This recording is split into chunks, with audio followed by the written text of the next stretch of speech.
पटवारी ने की पत्नी की हत्या, प्लास्टिक की बोरी में बांध शव डैम में फेंका। पत्नी की गुमशुदगी की रिपोर्ट लिखवाकर पुलिस को करता रहा गुमराह। मध्य प्रदेश के जबलपुर जिले के कुंडम के ग्राम चौरई में रहने वाले एक पटवारी ने पत्नी की गला घोंटकर हत्या कर दी और शव को प्लास्टिक की बोरी में रखकर उसमें पत्थर डालकर सीतापुर डैम में फेंक दिया। इसके बाद आरोपी ने थाने में पत्नी की गुमशुदगी भी रिपोर्ट दर्ज कराई। जांच के बाद उसकी करतूत उजागर हो गई। आरोपी पटवारी की निशानदेही पर पुलिस ने गुरुवार को डैम से शव बरामद कर लिया है। वही आरोपी पर हत्या और साक्ष्य छिपाने की धाराओं के तहत प्रकरण दर्ज कर गिरफ्तार किया गया है। जहां आरोपी पति को न्यायालय में पेश किया गया, वहां से जेल भेज दिया गया। पुलिस ने बताया कि चौरई निवासी रंजीत माको शाहपुरा जिले में पटवारी है। उसका विवाह 2021 में सिवनी निवासी सरला माको से हुआ था। दोनों का 1.5 साल का बेटा है। विवाह के बाद से दोनों में विवाद होने लगे थे। 22 अप्रैल की रात विवाद इतना बड़ा कि रंजीत ने पत्नी का गला घोंटकर हत्या कर दी। वहीं पटवारी ने शव को प्लास्टिक की बोरी में बांधा और बोरी बाइक में रखकर सीतापुर डैम ले गया, जहां पन्नी में पत्थर डाले उसे वहीं छिपा दिया। 23 अप्रैल को रंजीत ने कुंडम थाने में पत्नी की गुमशुदगी दर्ज कराई। रात में वह फिर से डैम गया और शव को डैम में फेंक दिया।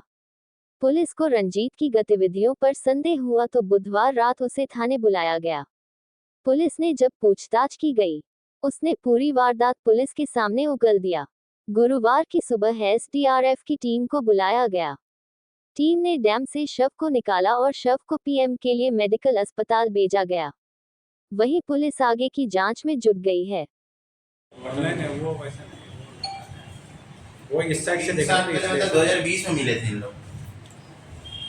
उन्होंने कोरोना पीरियड में बताया एक्चुअली, और उसी समय ये दोनों कांटेक्ट में देखो, वो कांटेक्ट में तो शादी समारोह में आना बताया उन्होंने, ना फिर पारिवारिक रूप से उनकी शादी। उसका मार्को नहीं मार्को क्या हाउस वाइफ थी सर, उम्र पता चला था लड़की का क्या है।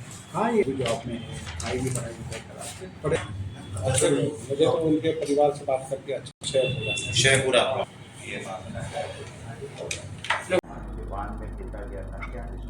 घटना कुंडम थाने से संबंधित है। रंजीत मार्को नामक व्यक्ति चौरई में रहता था, जो पटवारी था, और ये वर्तमान में शेखपुरा जिला डिंडोरी में पोस्टेड था। चौरई कला में ये अपने परिवार के साथ में रहता था। 22 तारीख की रात में इसने अपनी पत्नी को पारिवारिक विवाद के चलते उसका गला घोंटकर हत्या कर दी थी, और फिर उसको बोरी में बांध करके लगभग 20-25 किलोमीटर दूर वहाँ से चौरई कला से एक डैम है, उसके किनारे उसने झाड़ियों में छुपा करके रख दिया था। तो उसका कहना ये था कि उस दिन जब वो डालने गया था उसको डैम में, तो कुछ लोगों की आहट आ रही थी। रात के करीबन 4 बजे का समय हो गया था, इस वजह से वो झाड़ियों में छुपा करके आ गया था। फिर उसने पुलिस को और मृतिका के परिजनों और अपने परिजनों को मिसगाइड करने के लिए गुम इंसान की रिपोर्ट 23 तारीख को आकर के थाना कुंडम में दर्ज करवाया था, और फिर वो अपने जॉब में चला गया था। और रात के समय में 23 तारीख को उसने उस डेड बॉडी को, जिस को बोरी में छुपा करके रखा था झाड़ू में, उसने 23 तारीख की रात में जाकर के डैम में गहराई में डाल के आ गया था।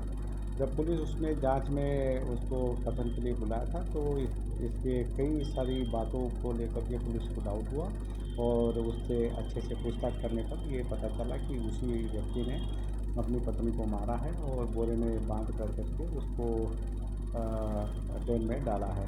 पूरा ये घटना जब अपने को पता चला, तो उसके आधार पे हमने डैम से मृतिका की डेड बॉडी रिकवर किया है, और उसमें हमने वैधानिक कार्रवाई करते हुए धारा 302 के अंतर्गत अपराध पंजीबद्ध करके आरोपी रंजीत मार्को को हमने न्यायिक हिरासत में भेजा है।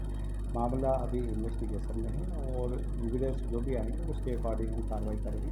प्रारंभिक रूप से जो इसमें विवाद का कारण आया, पारिवारिक कारण है, इसी के चलते विवाद हुआ है, और हम लोग इसमें बारीकी से जांच कर रहे हैं, और भी जो भी तथ्य आएंगे उसके अकॉर्डिंग हम कार्रवाई करेंगे। इसमें कितने लोगों की अभी तो एक ही है, रंजीत मार्को, मूलतः इसी के द्वारा स्पष्ट हुआ है, और मामला अभी इन्वेस्टिगेशन में है।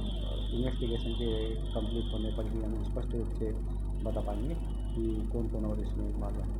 सर ये पीएम रिपोर्ट आ गई है या आनी है? पीएम रिपोर्ट 60 पीएम रिपोर्ट आ गई है। बाकी जो आरोपी ने एक्सेप्ट किया उसके आधार पे हमने और जो घटना और जो परिस्थिति जो हमें साक्ष्य है उसके आधार पे स्पष्ट रूप से आरोपी पहले हत्या की गई है फिर देखा गया है? पहले हत्या किया है उसने एक्सेप्ट किया है कि पहले गला घोट करके उसने मर्डर किया है और उसके बाद में उसको बोरे में बांध कर तालाब में डाला। आरोपी कौन है क्या? रंजित मार्ग तो है मैं पटवारी है और वो वहीं पे चौरई कला में रहता था और शेरपुरा में पटवारी है। क्या वार कुछ समझ में आए हैं बॉडी पे किससे हत्या की? गला घोट करके मारा है उसने। गला घोट के मारा है। कोई सर और कोई पॉइजन जैसी चीज़ तो नहीं आ रही? मामला जांच में है उसके बाद ये अपना इन्वेस्टिगेशन में जो भी हो रहा है उसमें हम बताएंगे। ये विवाह इनका कब हुआ था, कहाँ की थी ये लगभग 3 साल पहले कोरोना पीरियड में इनका विवाह हुआ था। दोनों लोग इंदौर में पढ़ाई करते थे। ये बात सामने आई है जांच के दौरान, पूछताछ के दौरान, और उसी में ये लोग किसी शादी समारोह में आपस में कांटेक्ट में आए थे और उसके बाद इन लोगों ने अपनी पसंद से शादी किया। लड़की यही प्रॉपर जबलपुर की है? नहीं, ये सिवनी जिले के रहने वाले हैं और अभी वर्तमान में अपने पति के साथ में चौरई कला में रह रही है। परिवार को पूछताछ हुई है सर इनकी? हाँ, इनके परिवार के जनों से पूछताछ हुई है। मृतका की बड़ी सिस्टर से पूछताछ हुई, उसके पिताजी से भी बातचीत हुई, सभी लोगों से बातचीत हुई हमारे।